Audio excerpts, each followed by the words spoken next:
Hey guys, on September 30th, Google had their event where they finally announced that Pixel 5. And as I said in a previous video in Spanish, the Pixel 5 was going to be a determining factor whether Google was going to be able to keep making that Pixel and keep selling it successfully, which is the actual point. In this video, I'm going to tell you whether or not they did a good job. Honestly, and I'm gonna give you a spoiler. If I wasn't Team Apple, I would definitely be Team Pixel. And also, I do have a little criticisms to make regarding that presentation. Let's get to it.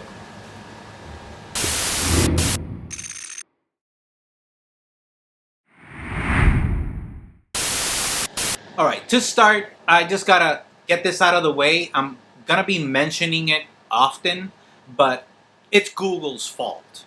They made a presentation, and as much as they've said that they are not Apple and they are very different from Apple,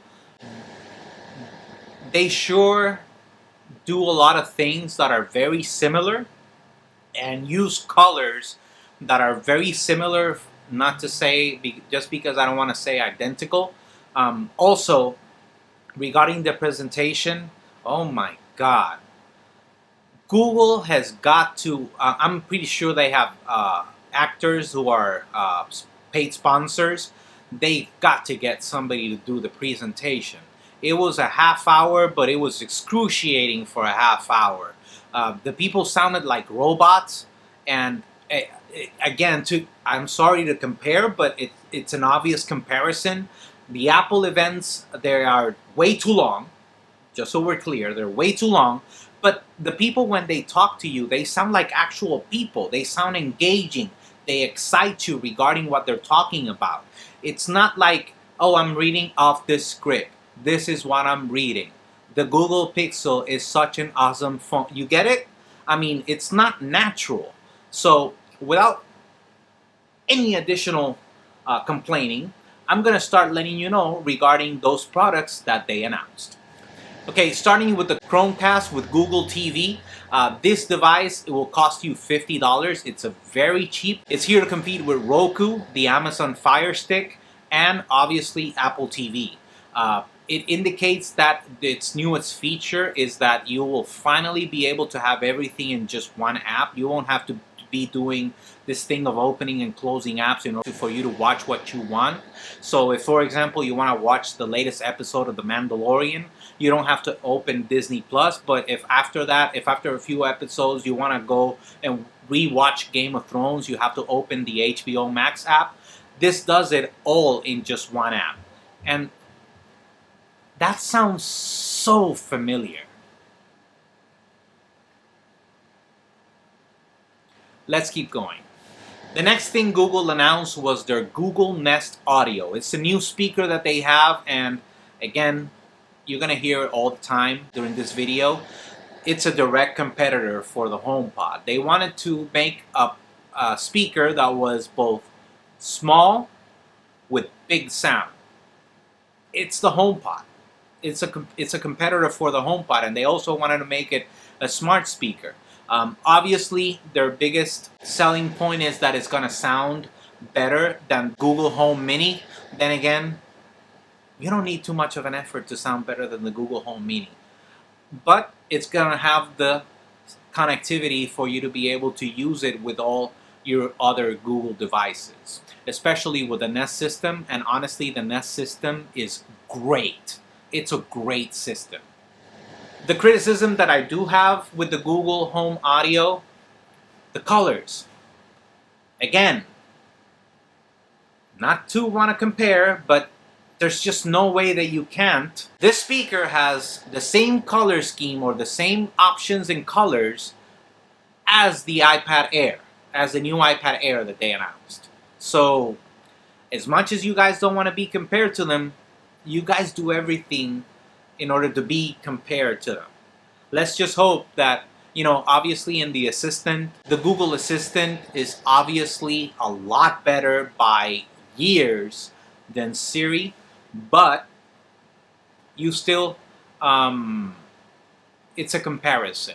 So we'll just have to wait to see if at least the sound is equal or better than the HomePod. And now we get to the stars of the show. And yes, I said stars. Google announced a new Google Pixel 4a, even though the 4a was just announced this year. It hasn't even had a happy birthday yet, but they announced a new model. This model will cost $499, and it's called the Google Pixel 4a 5G. But that's not the only difference in this phone. And I've said in previous videos, in my opinion, the best affordable phone out there is the Pixel 4a, and this phone is basically for those people that wanted 5G connectivity. It'll have a better chip because it is a better chip. It has the Qualcomm Snapdragon 765G compared to the 730G, which the Pixel 4a had. It has a 6.2-inch display, which is just a bit larger than the 5.8-inch display that the Pixel 4a had. 60 hertz. So obviously, you know, this is an inexpensive phone. It's an affordable phone. It's not going to have either 90 or 120 hertz, so you can forget about that.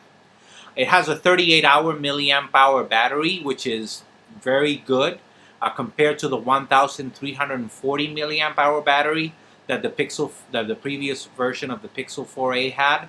I don't know if it's gonna last longer or if it's gonna be the same. It's gonna obviously it depends on use, but since it has a slightly larger display and a better processor, it'll probably be just around the same.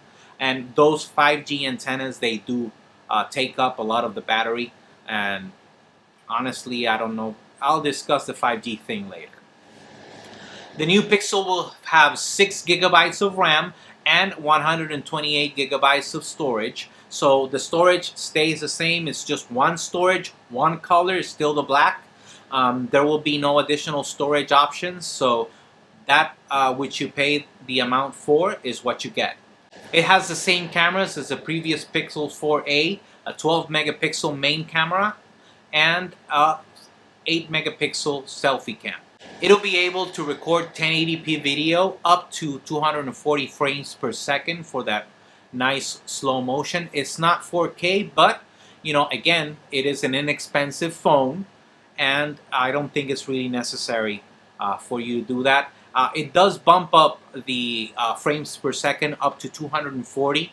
The Pixel 4a just went up to 120 frames per second, so that's a pretty good upgrade. Your slow motions will look a lot better. Just like the previous version or the other version, because they're both going to be sold simultaneously, the Pixel 4a 5G will have a headphone jack. For those of you who just don't want to let go quite yet, I'm just kidding.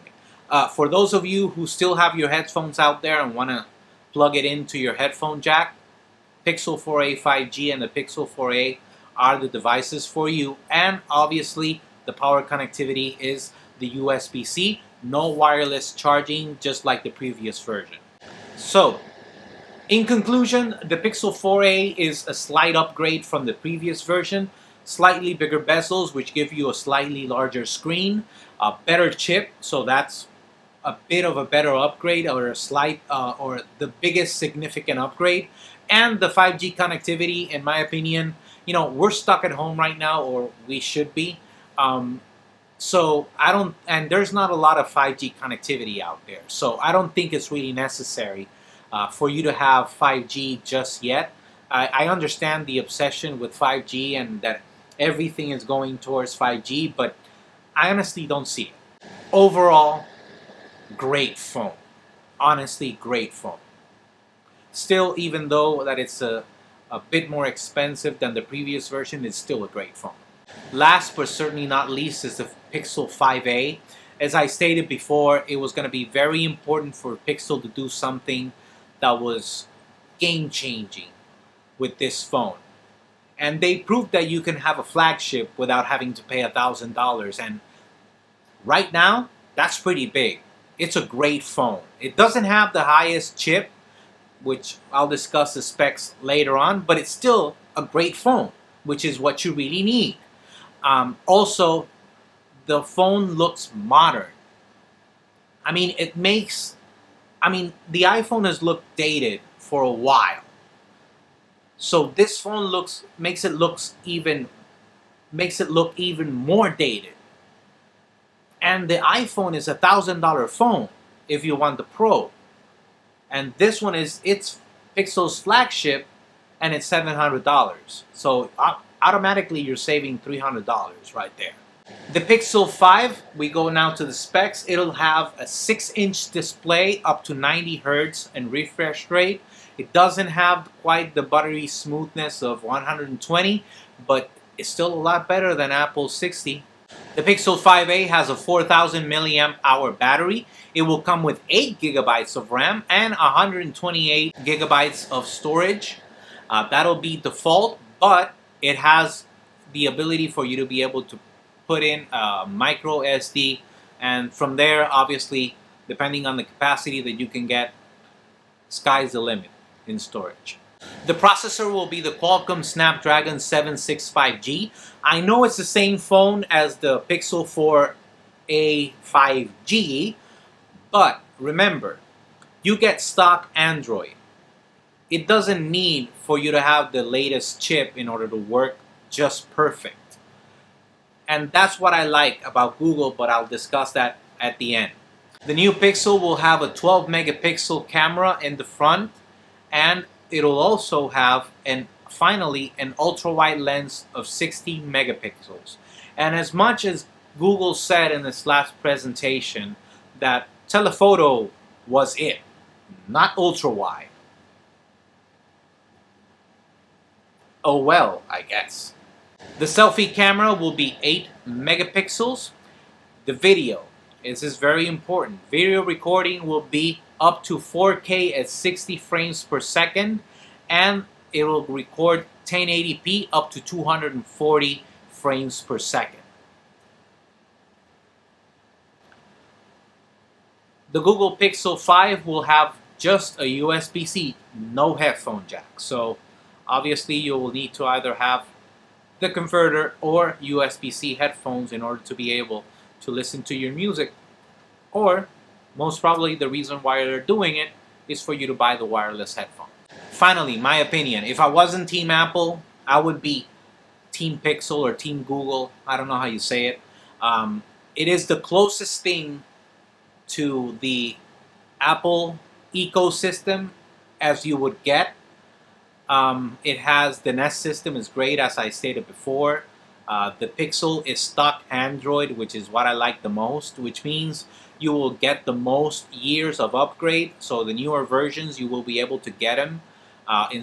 Unlike some Samsung phones, which most of the time you can get maybe the next version, but by the version after that, you're going to have problems with it. So what was my opinion regarding this whole presentation? Well, thank God it took half an hour because it was excruciating, as I stated before. The phones were great, but you keep giving people things that are Apple. I don't know if it's maybe that Google users say, oh, Apple has an Apple TV, why can't I have something like that? The Apple TV does this, why can't I have that? And maybe it's that. That's the reason why they're doing it. I don't know. It could be. But overall, the phones were the most important things, and I think they did a great job in order to stay alive. The Google Pixel has an aluminum back, and it's wireless charging. So while all the other ones were saying, oh, you can't do it, Google did it. And not only that, it is said that the coil area is plastic, but they made it look. I mean, look at the phone. You can't tell where the aluminum ends and the plastic begins. So honestly, great job, Google. The previous version, there were so many issues with it of minor upgrades that you needed something big, and I think you guys did it. Honestly, it's a great phone. If you like this video, remember to hit the like button right below me. Also, remember to subscribe and hit that bell so you can receive notifications when we have new videos. Also, remember, we are on Instagram, Facebook, Twitter, and obviously YouTube at JR Abrams Tech, so you can stay up to date with the latest news and rumors regarding technology. Later, guys.